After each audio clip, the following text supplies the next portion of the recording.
Okay, last meeting's topic was actually the same with katong mga previous topics gihapon since we started Newton's laws.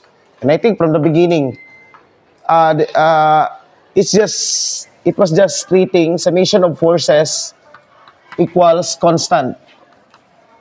Okay? Which is sa first nato in the first part, we focused here. We solved the equation MA. Okay? We did not care about dire. Okay? And from that, when we focus this one, derive the resulting differential equation, we solve the equation, the kinematic equations, di ba? Moto initabo. And then, the second part, itong last meeting, we focus, dineta nag-focus. Okay? But still, it's constant acceleration. But ang atong focus was shifted on the summation of forces. At first, we did not care what is the net force as long as the acceleration is constant. Now, the second part, in the last meeting, given that the acceleration is already constant, we want to know this summation of forces, how to analyze system. Okay?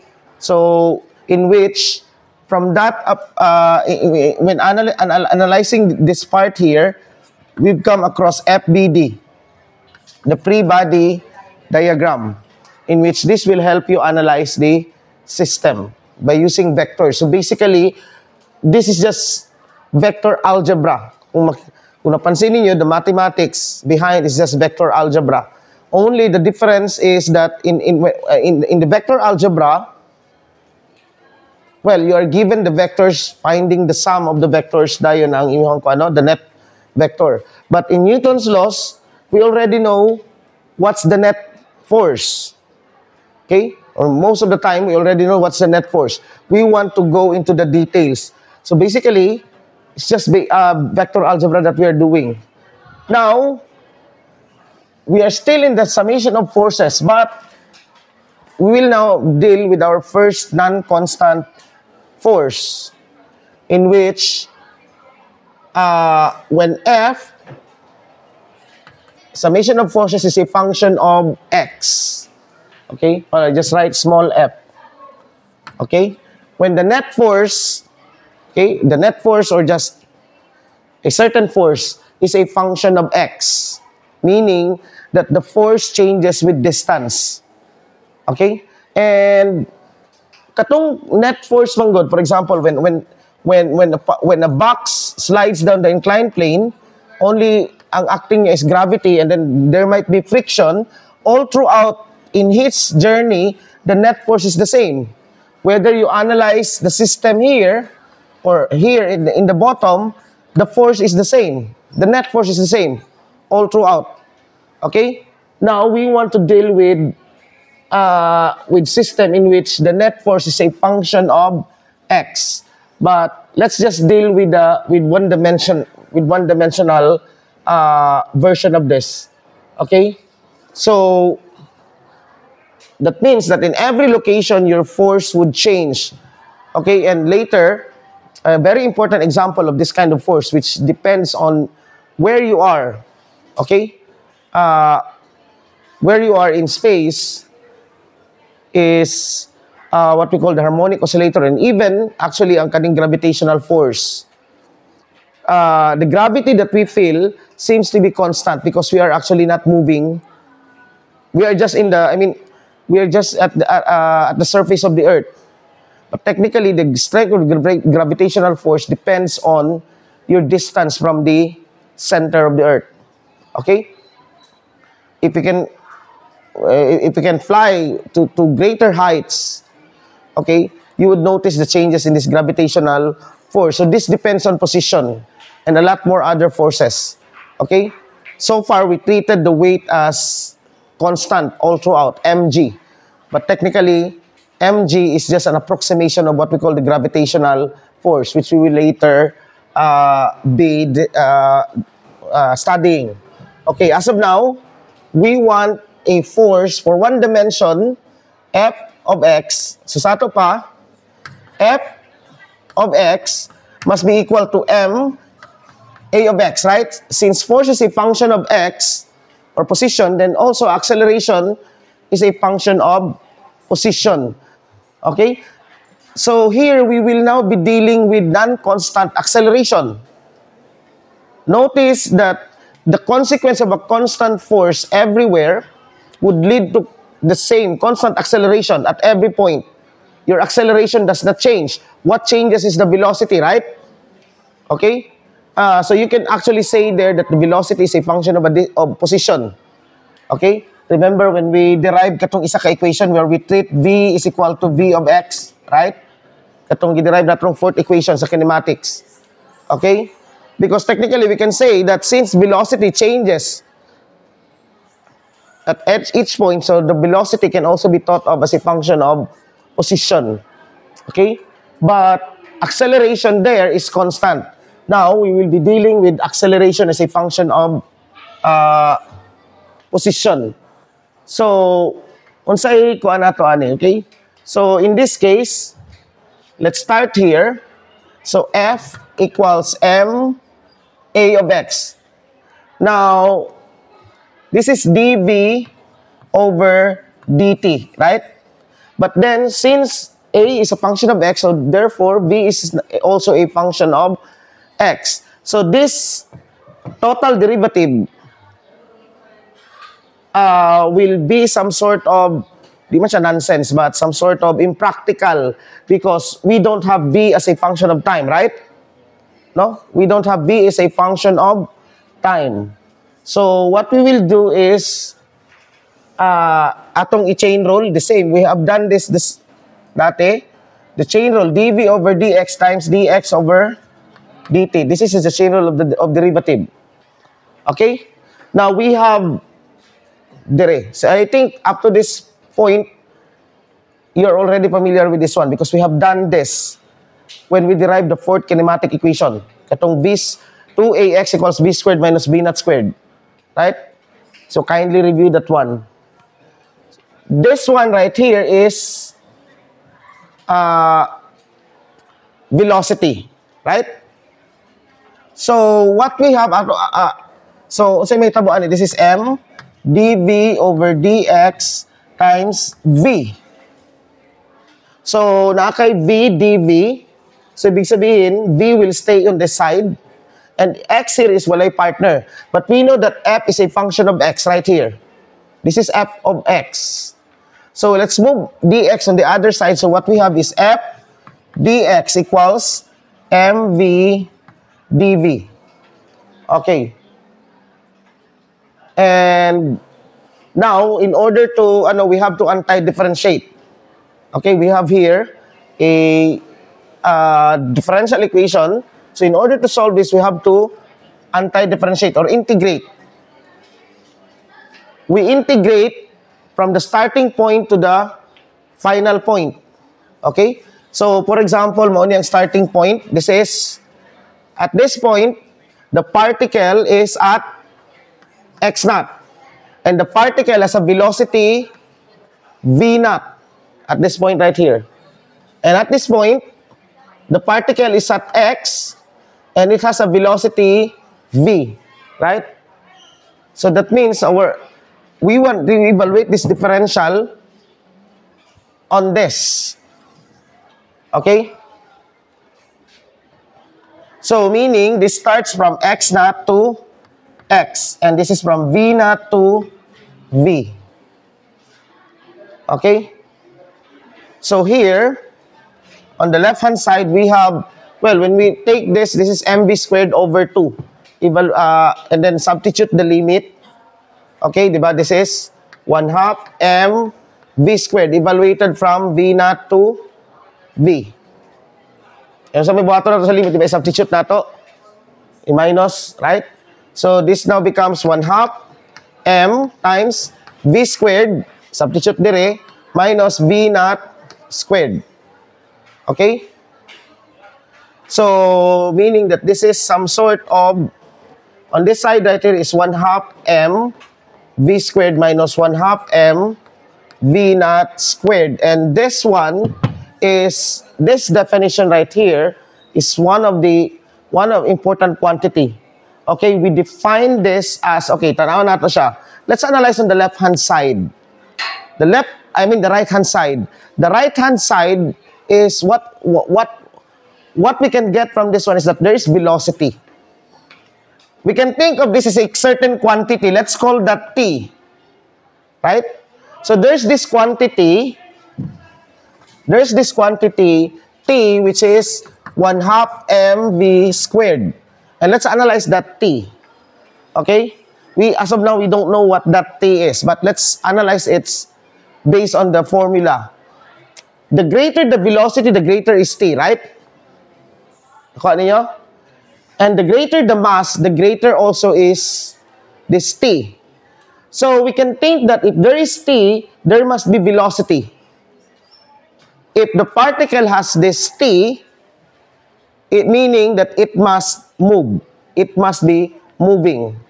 Sabtan ninyo? Okay?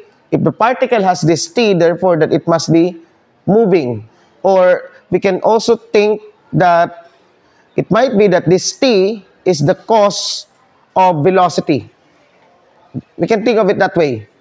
That because there is this T, that because that the particle has T, therefore the particle will move. Because, nasabtan niyo ang point? And also, the particle also has mass. The particle also has to have mass. If it has no mass, then it has no T. So this T is directly related to its mass and this, okay?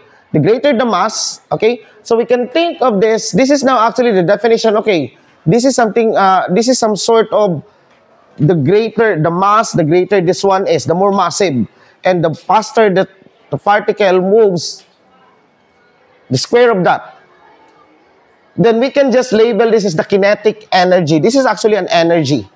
This is a measure of energy. Now, what is that energy? Mo na tong later i-define. So we call this now the kinetic energy. That T. T is what we call the kinetic energy.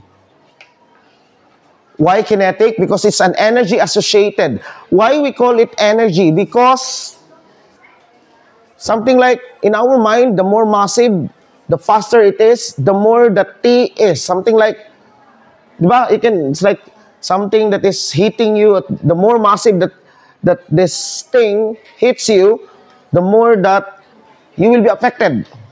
Right? So we can think of it as energy. Pandro electric pandra, be? Askam day na. Okay? Okay, so we call this now the energy. That means that since we associate this with energy, and we call this an energy, that means this must also be what we call an energy. A measure of energy. Okay? The change in T is equal to this.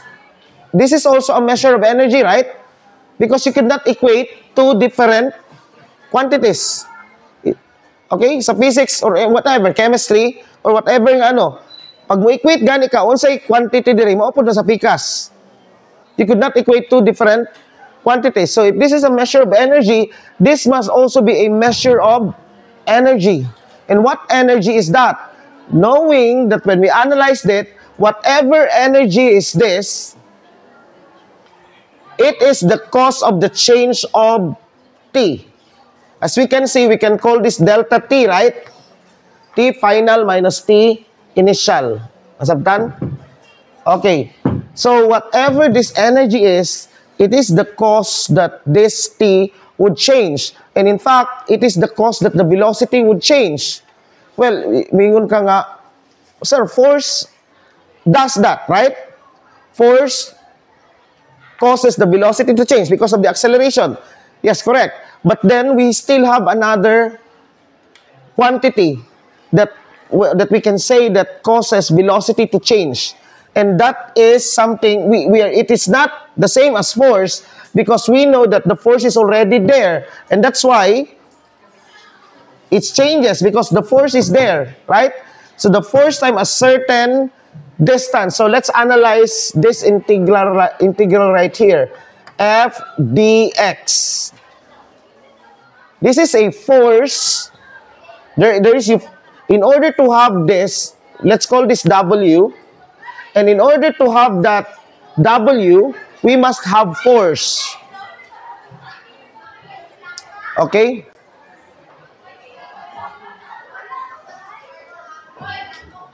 Okay.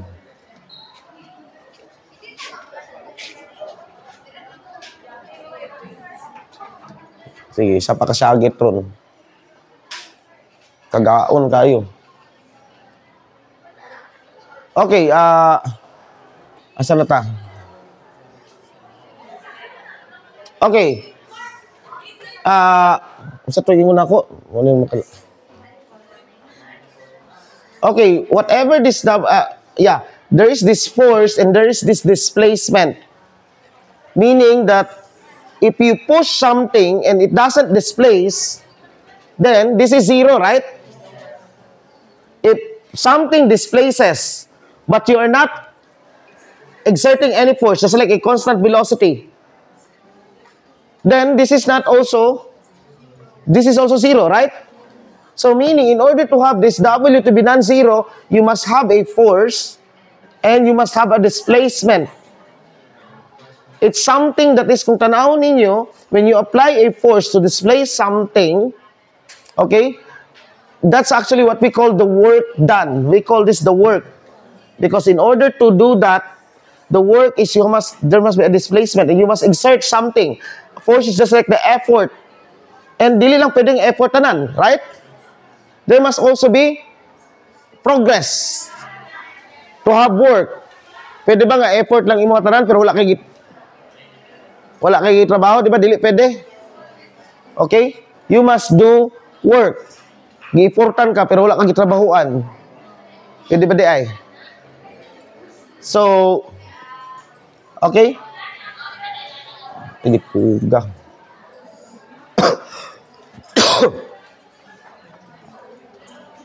Okay. So, we call this the work done. Meaning, this is some sort of, meaning in order to displace in order to displace something through the use of force, you are using energy. So this is some sort of a use of this energy. This is a measure of energy, right? And this one is the cause of change of this velocity.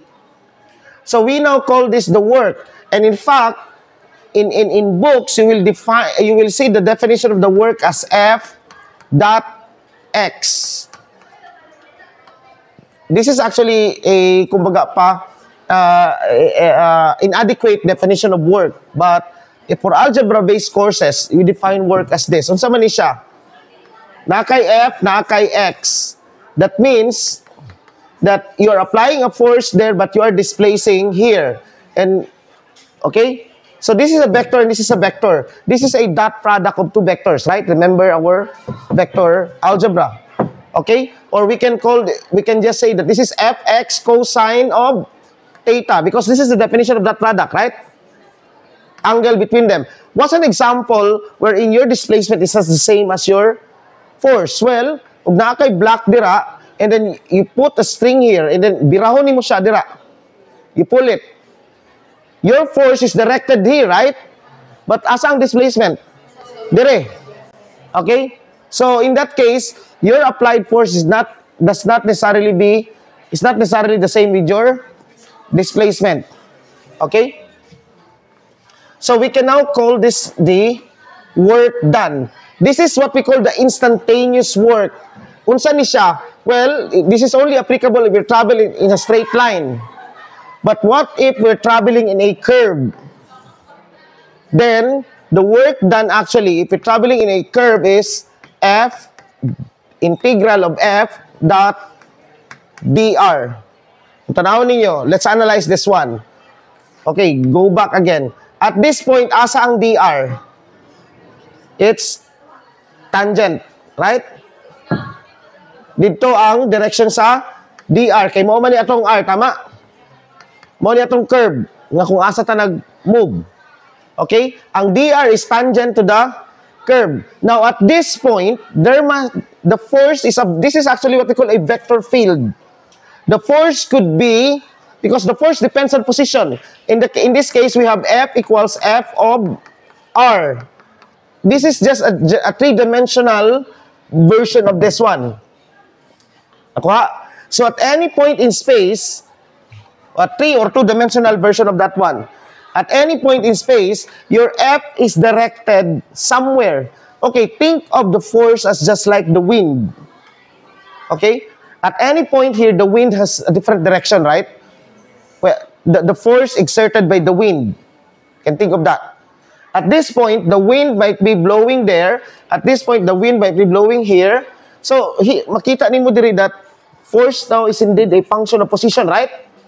Because sa lain-lain, di ba, og nakakadiri, posible nga, the wind can be blowing here. And then when you are there, the wind will be blowing you on a different direction, right? So that is an example of a force as a function of, okay. Now, at this point, the force may be going there. At this R. We can call this, okay, nakuha? So this is F of R. At this R right there. Okay, call it whatever that R. So muna ang F of R. This is point R1 and this is R2, R3.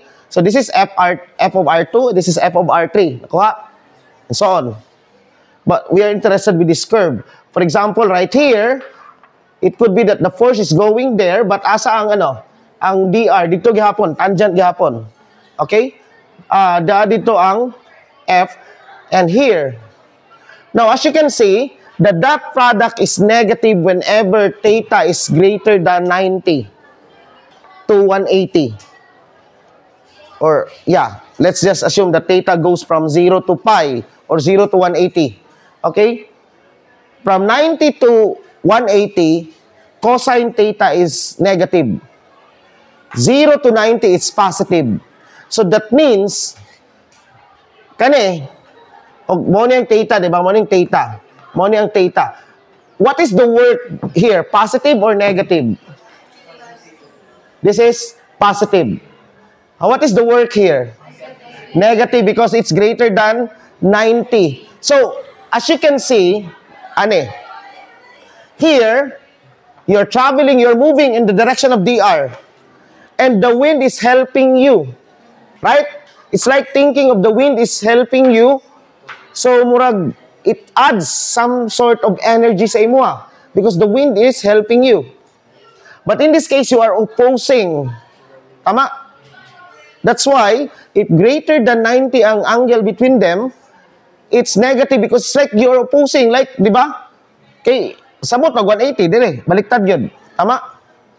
Okay? So, kaning dire, pareho ra na, we label the small angle, the acute one. Okay? So, nasabtan ang nature sa work. Okay? So, meaning that this work done can either be positive or negative. Okay? So, we can think of the work done as since this is an initial kinetic energy and this is the final kinetic energy, this thing right here is some sort of an additional or an energy that is added to the system whenever this is greater than this. Tama? When T is greater than T naught, kay positive man siya. So, think of that as an energy added to the system. And that energy would cause the system to move faster. Sabtan? And now, whenever the kinetic energy final is less than the initial, what does it mean? It's slowed down. That means that this work done right here must be negative. Okay? So, a negative work is just like energy is being removed from the particle or the system, which causes its velocity to slow down. That means, when I push something right here and it stop dito, eventually it will stop, right? It has no kinetic energy right there.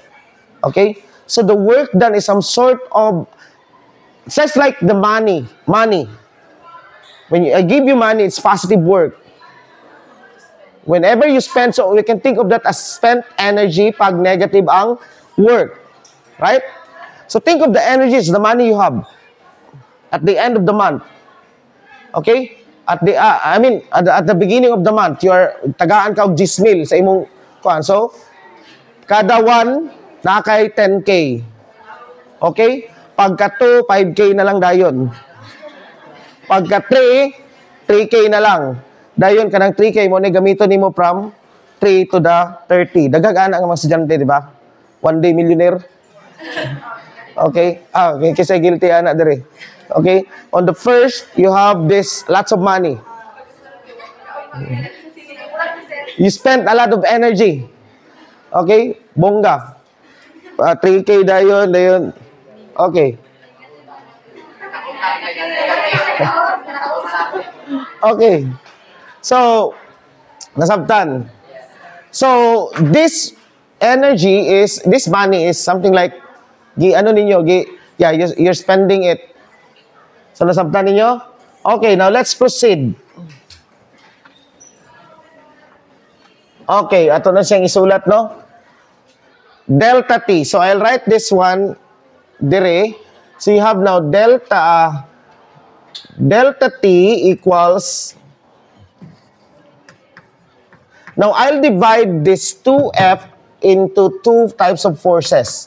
Let's call this F as FC plus FNC. This is, from the beginning, I told you about conservative and non-conservative forces. Friction is a non-conservative force. I told you that, right?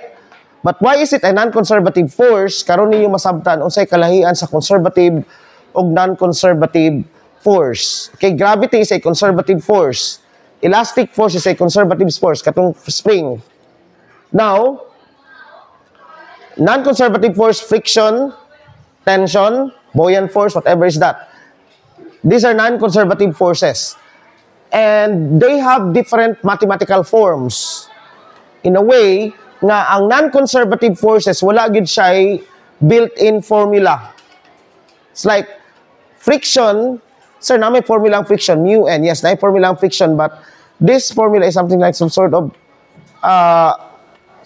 convenience, something we define it, something like it's related to the normal force, it's an observation, okay? Di man siguro nga wala gyud formula ba, but well, you can think of non-conservative forces as forces that may not depend on well, kanina lang because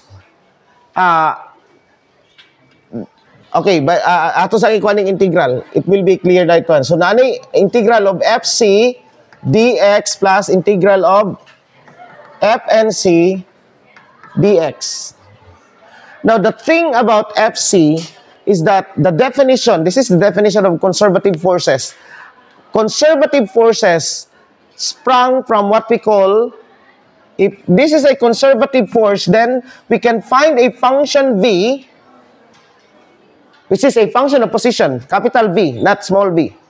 We can find a function V of x in which f is derivable from this function. This is dv over dx negative, meaning that the definition of a conservative force is that it is the derivative. Well, at least in one dimension is the derivative. In 2 dimensions or 3 dimensions is actually what we call gradient. But let's not go into that because that's require advanced calculus. Meaning here that conservative forces arise from, or we call this, the conservative force is what we call the slope. Or yeah, the slope is actually basically gradient. No? Paano sa nag-change, right? How do you define gradient? The change. The degradation. Tama? Diba? Degradation. The gradient. Changes. Gradient. Grade. Yeah, I think it has the same word. Pero negative lang, root word. Negative lang degradation, no? Something like it deteriorates. But the thing is, it changes. So, force, a conservative force is what we call the gradient. Unsa man ang first derivative? Diba this is the change? Tama? How something changed. How this function V changes with the position x. Nakuha ninyo? How that changes with x. So, every conservative force is a gradient of a certain function v of x.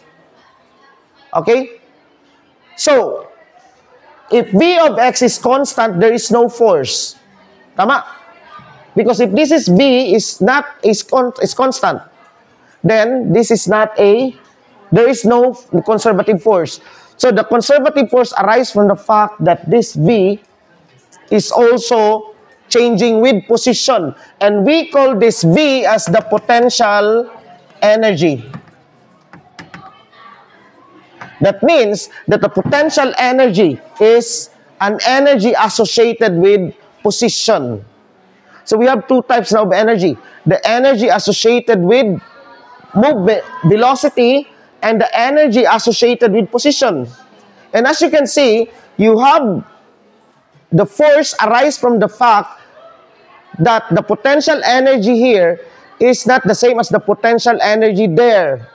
Just like, for example, later, it will be clear that there is this gravitational force because the potential energy at this height and the potential energy at this height is not the same. Kaya kung pareho na ang potential energy ni Ogre, there is no gravitational force. So, force arise from the... So, which is more fundamental, the force or the energy? Okay, it seems that the energy is much more fundamental because of this.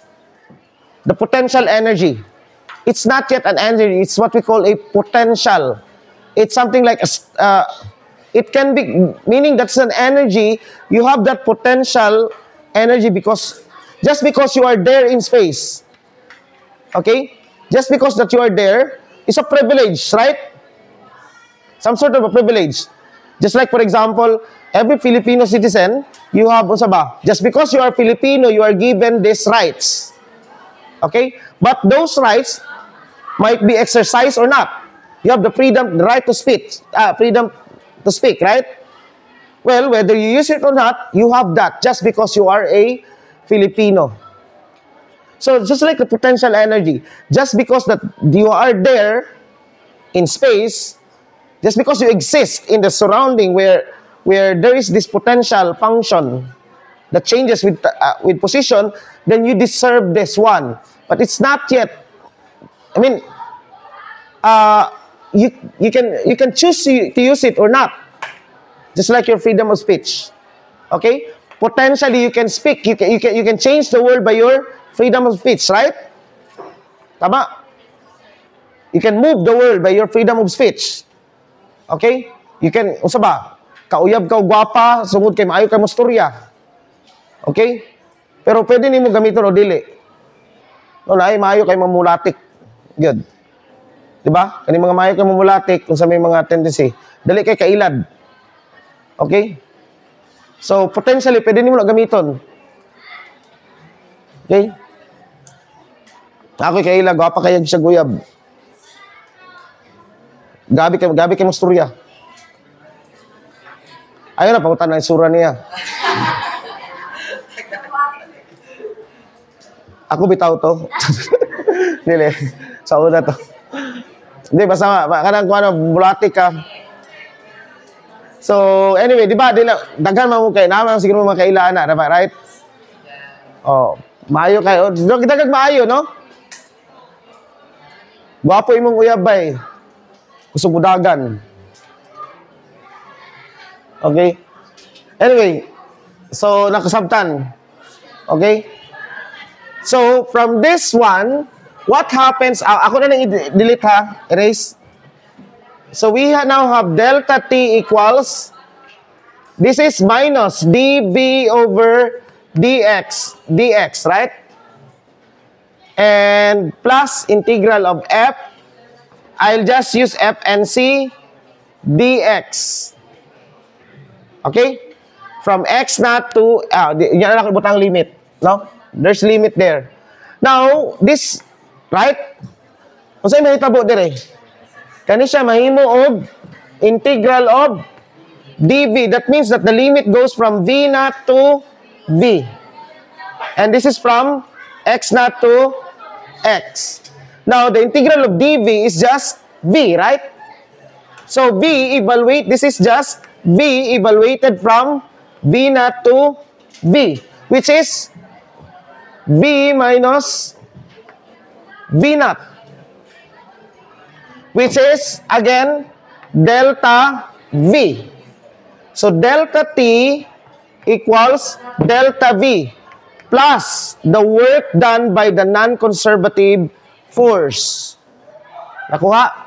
So the change in the kinetic energy is equal to the change in the potential energy plus the work done by the non-conservative force. Okay, what if there's no non-conservative force?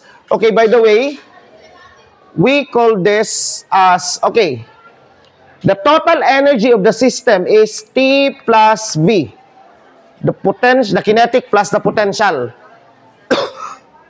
We define this, okay? We define this, pag nagani ana, meaning na-colon din equal, meaning definition. We define the energy, the total energy as the sum of kinetic plus potential. That means, here, okay? Wait, negative dire, sorry. Tama? Because of dire. Okay? Now, okay, since, okay, negative. From here, this equation becomes delta T plus delta V equals, or we can call this as delta E equals the work done by the non-conservative force. This is what we call the work energy theorem. Work energy theorem. Okay. The work energy theorem means that the change in the total energy of the system is equal to the work done. Okay, tanawan ninyo. If the work done is negative, meaning, what is the final energy? Less than, tama? The final energy is less than the initial. Right? The final is less than the initial. That's the, okay, tendency ana, mihinay ang, posible nga muhinay, right? Okay, so you spend energy. When you spend energy, mabawas, it's like you spend money. You lost that money. Think of, okay, by the way, murag, baliw na itong ganiha. I said that the work is just like the money. No. The work is the money you spend. The energy, E, is the money that you have, that was given to you at the beginning of the month, 10,000. Pagka next day, the second day of the month, 5K. Okay? So, that's the work done is the expense of energy. Now, what happens if there is no non-conservative? If there is no non-conservative force, then what you have is, what we have is delta T plus delta V equals 0. Or this is 1/2 M V squared. Okay, to emphasize, let's use 1 and 2, no? 1 and 2. 1 is the initial, final is the 2. So 1/2 V2 squared minus 1/2 MV1 squared plus potential. By the way, the potential energy, okay, tanaw na to. Let's just take note of gravitational potential. Daghang klase nga potential energy. For now, we will discuss gravitational. Ato asang unahon ang gravitational potential energy. What's gravitational potential energy? Gravitational PE. Now, tanawon nato. If FC is equal to M kani-kani, what is FC? What is gravitational force? Di ba mg? And this is this must be equal to minus dv over dy because we're using y there. Tama? Okay? So that mg dy, okay, is equal to minus dv.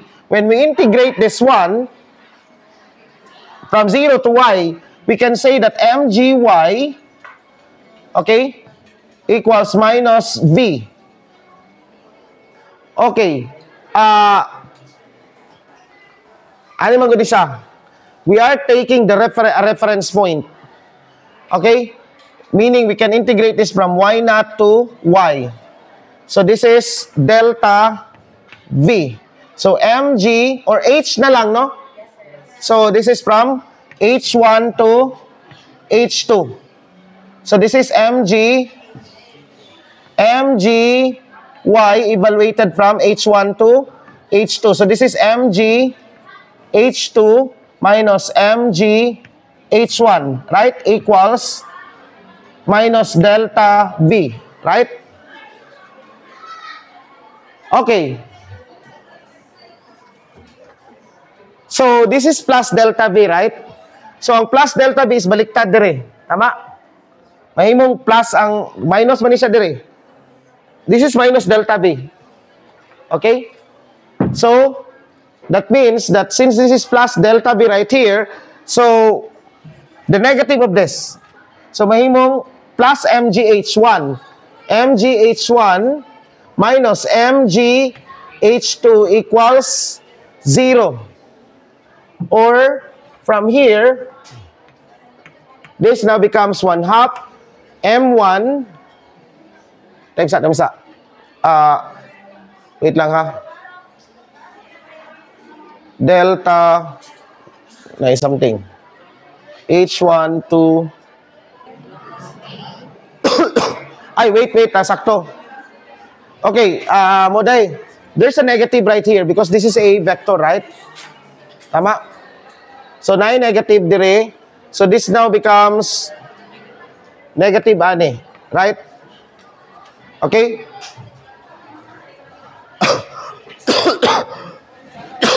So, the positive b would be the negative of this one. Yeah, mahimong iana na nimo, so mahimo ni siya og this is negative b, so positive b is wala ni siya, so minus.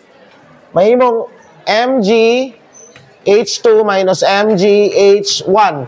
So you have this equation na 1/2 m1 b1 squared plus mg h1 equals 1/2 m2 v2 m v2 squared plus mg h2. This is known, usually you know this as the conservation of energy. Okay? Okay? You have encountered this before, right? Sure ko. Okay. Asa na siya gikan? Dire. Okay? Giderive niyo sa una?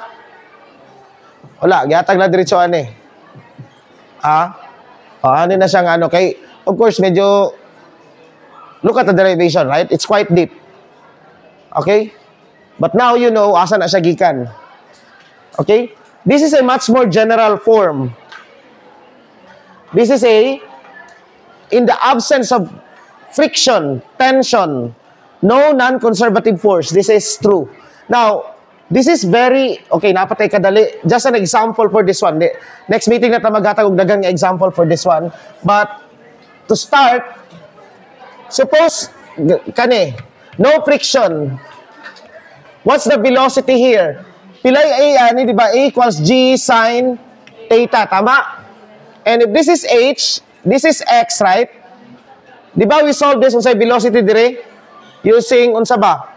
2ax equals v squared minus v naught squared. Since 0 ni siya, 0. Unsa itong x? This is, h is equal to ax sine theta, tama? So this is 2, what is g? 2g sine theta times h over sine theta equals v squared, or v is equal to square root of 2g h. But in order to do this, we have to solve first ang a, tama? We already know a, that's why it's fast. But what if we don't know a? We have to solve katong diri, right? Tama? Ato pa siyang isolve. Now, 2 steps. But using that is this is just 1 step. Anawa. 1/2 m V naught squared, right? Plus mg h naught. Let's call this the naught and this is 1. Equals 1/2 mv squared. Mo na itong ginapangita. This is what we are looking for. Plus mgh. Here. What's the height there? It's 0. Tama? We set the 0 potential dire. We set the 0 height dire. So this one is 0. This one is just h, right? H naught is just h, and this is 0. So cancel ang tanang mass. You have gh equals 1/2 v squared. From here, v is equal to square root of 2gh, 2 steps. Okay? We don't even need to solve for we don't need the free body diagram to solve it using kani. And that's what we call, that's why the energy method is much more powerful. Even in advanced mechanics, the energy, when you go to complicated systems, we use the energy to solve instead of the force. Okay, di ba? 2 steps lang. Wala na ta nag-ani-ani. Pero kani, di ba, kailangan na ito mag-ani-ani pa tama? Wala lang natin i-solve because we already know this. So we didn't have to go through this one. But technically, if we don't know yet this one, we have to use the solve free body diagram. But here, do we need it? Di ba wala? Diretso. Okay, 2 steps. So that's how convenient conservation of energy is. Okay? So see you next meeting. Okay?